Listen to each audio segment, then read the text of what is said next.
First tonight, a Nobel Prize-winning network of groups of campaigning against landmines has condemned Washington's decision to provide anti-personnel mines to Ukraine. The international campaign to ban landmines said there were no circumstances whereby Ukraine, as a party to the International Mine Ban Treaty, could acquire, stockpile or use them.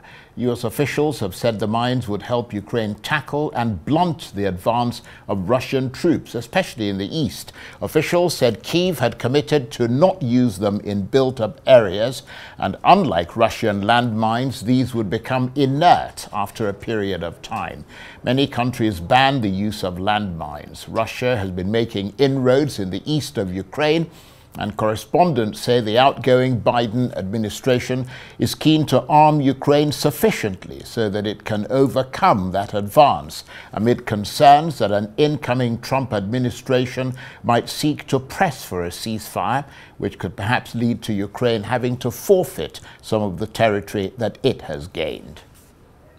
And later today, the White House will be announcing additional security assistance for Ukraine worth up to $275 million. To meet critical battlefield needs, and that will include munitions for rocket systems and artillery and anti-tank weapons. Well, you know, I've quite frankly, I've not seen any UAP incidents that I would categorize as threatening non-security. There are things that happen, that have happened, and probably will continue to happen that are difficult to explain. And so when we encounter things like that, we will go and investigate those things. I would point to the fact that we moved urgently to support Israel in its efforts to defend itself. Moved heaven and earth, and we were able to do that because of all the lessons we learned in providing prompt support to Ukraine. And we committed to them that we would be with them until, you know, from the very beginning until, you know, this thing transitioned. The fact that I have consistently emphasized that you can be effective and achieve your objectives and also protect humans or civilians in the battle space as well. Now, I truly believe that, and that's why we enacted an initiative in DOD that focuses on providing protection to civilians in the battle space. In terms of the $7.1 billion that we have left and that we are able to use for, you know, drawdown authority, you've heard it from here and you've heard it from the White House that we are committed to using that full authority that Congress has allotted to us. The only way we can do that also is to make sure that our shelves are fully backfilled and stocked. So as our shelves continue to get stocked with equipment and capabilities that are needed, we draw down from those and send those to Ukraine. The president has committed to, you know, ensuring that every dollar that Congress has allocated will be spent. We're working on that every single day. This building, you know, is working on ensuring that Ukraine has what it needs to be successful on the battlefield in the short and long term. We roll out packages frequently. I don't have one to announce today, but when we do, you know, you're going to see that cadence continue throughout the year and through the end of the administration. I don't have anything to announce or to confirm at this time. If we have more to share publicly, we will do so. That being said, just taking a step back to, you know, answer kind of broad strokes some of your questions, let's not forget where we are, and that is the fact that Russia chose to escalate this war by introducing DPRK forces into the battlefield and into the fight. And so what we are doing is, as we have been from the very beginning, is ensuring that Ukraine has what it needs. So you're going to see us continue to support Ukraine with different presidential drawdown packages that are going to support its short-term and long-term needs. We aren't surprised by Russia's update to its nuclear doctrine. It's something that they've been signaling that they intend to update over the last several weeks. It's the same irresponsible rhetoric that we've seen before and that we've seen, frankly, for the past 2 years. So it's something that we're going to continue to monitor, but we don't have any indications that Russia is preparing to use a nuclear weapon within Ukraine, and we don't see any, we don't see any changes that need to be made to our own nuclear posture as well. The comments on, an escalation and a larger war, we don't share that. What we do believe is that Russia has escalated this war with bringing in, over 11,000 DPRK soldiers into the fight. And a commitment from this administration is to continue to arm Ukraine with what it needs on the battlefield. We don't see that as escalatory. We see that as a commitment that we set out from the very beginning of this administration. That's Sabrina Singh, who is the Deputy Pentagon Press Secretary, and before her we heard from Lloyd Austin, who's the Secretary of Defense in the United States. Meanwhile, the U.S. Embassy in the Ukrainian capital Kyiv has remained closed today after receiving information of a potential air attack. The State Department urged staff to shelter in place and U.S. citizens to seek shelter immediately if an air alert is sounded. Several other Western countries have also shut their embassies. Well, for more on this, I'm joined now on the line from London by the European Affairs analyst, Dr. Marek Laskiewicz. Good to see you, Dr. Laskiewicz. So, US President Joe Biden agreeing to give Ukraine anti-personnel mines, landmines, an attempt to slow Russian troops who've been steadily advancing in eastern Ukraine. But the move is controversial, of course, because many countries ban the use of landmines. Whilst we ponder whether this move by President Biden can be justified, what's your assessment of what sort of impact that could have on the course of the conflict? I don't believe it's a war winner. It might slow down the Russians a little bit, but I really can't see that it's going to be deployed in such a scale as some sort of huge, long minefield stopping the Russians entirely. It therefore follows what it is another of these escalations, which you could argue is to some degree pointless. The bringing in North Koreans was an escalatory move by the Russians. Now that they've got missiles firing into Russia itself from the Ukrainian side is another escalation. So why add landmines to it? I have no idea. As you say, they are banned. And the implication is here that America is actually starting to use what I would term non-conventional weapons. It's rather like depleted uranium. It's not exactly phase 4 in my jargon of going entirely non-conventional. There again, it is actually on the edge or slightly beyond of what is acceptable. So therefore, I think it is a double escalation in the sense it's bringing us closer to the use of more non-conventional weapons. And of course, this follows the US allowing American long-range missiles to be fired on targets inside Russia. We're also hearing that British and possibly French long-range missiles have also been used. And in response to that, Vladimir Putin has lowered the threshold to use nuclear weapons. So as you said, tensions ratcheting up already in that regard. Yes, unfortunately so.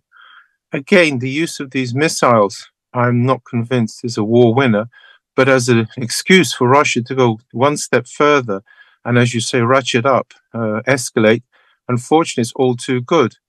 And therefore, the effect of this now is we're really waiting to see what Russia's response will be. There is a problem also for Putin that is, so to speak, trapped by his own rhetoric. If he has so far menaced and menaced and menaced to go one step further, then sooner or later you'll have to do that, else you'll appear to be a paper tiger. And so this is the worry. This is how escalation works, that each step feeds on the other, and you only need incremental steps. And yet after a while, you've gone a long way.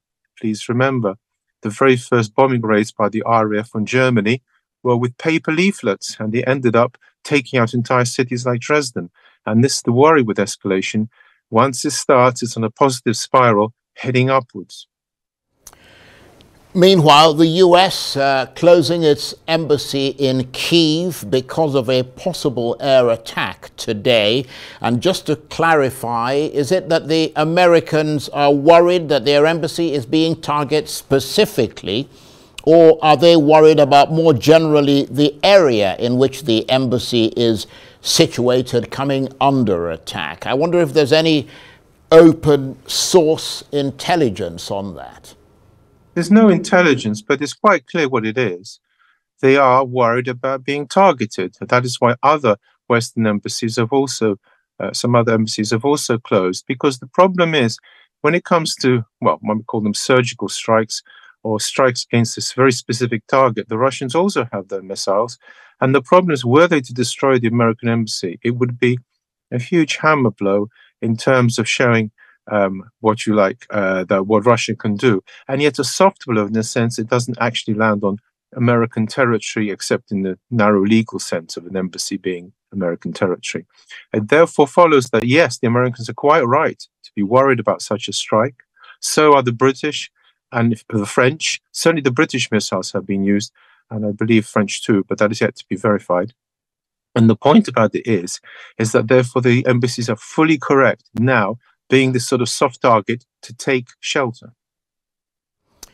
And of course, Kyiv comes under attack almost every day, which is, I mean, almost normal now for Ukrainians. But in terms of a possible escalation of tensions between two nuclear powers, Russia and America, any strike on a US embassy would ratchet everything up considerably, would it not?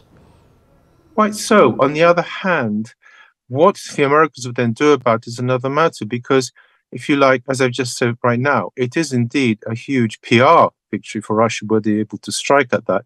And yet at the same time, if no Americans die, and if at the same time it's not actually, strictly speaking, American territory in the sense of going over the Russian territory into, say, Poland or hitting America itself, it's a kind of soft option.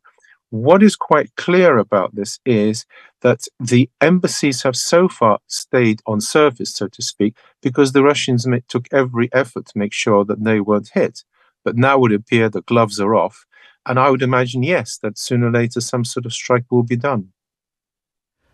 Yeah, that's what's very worrying, isn't it? That term you use, the gloves are off. And in that regard, Moscow has also said that the hotline between Moscow and Washington, which is a connection for cooling tensions that's been in operation since the Cold War, is no longer being used. How significant is that development? I would argue that's an extremely significant development, more significant than any other.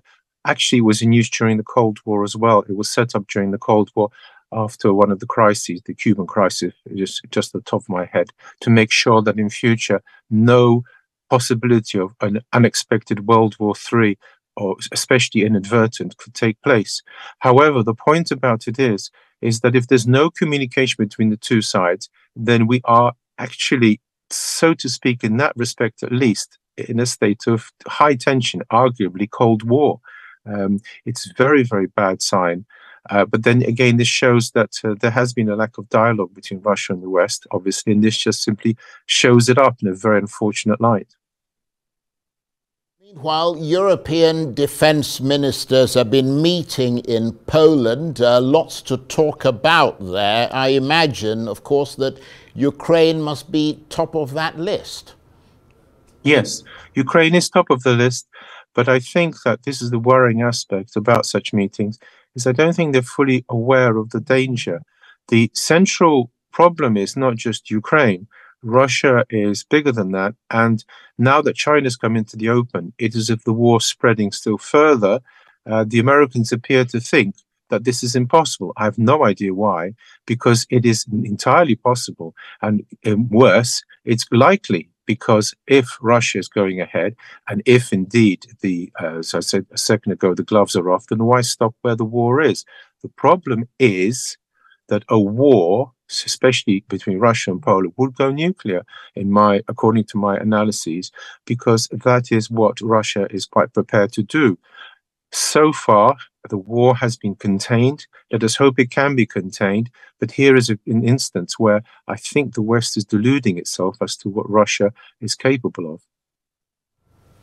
So, I mean, who would you say, I mean, it's just a day after the 1,000-day sort of milestone. Who would you say has been worst affected by this war? Oh, Ukraine, obviously. There's no comparison between Ukraine and Russia. I mean, talk about the Kursk incursion. If you look at the map, it's virtually hard even to see the Kursk incursion. It's so small in comparison to the vast Russian territory. Sure, some border states, in the sense of regions of Russia, have in fact been affected, but even to a very mild degree compared to what's happening to Ukraine. There's no question Ukraine has been the victim twice over, not just of an invasion, but constant shelling. And indeed, its morale sapping effects of constant living in a sense of tension. And therefore, Ukraine is, in this sense, very much more a victim than Russia, far more so. Dr. Laskiewicz, I can't thank you enough for putting all these things in very clear perspective for us. Thank you very much indeed. Dr. Marek Laskiewicz is the European Affairs Analyst. He was talking to me on the line there from London.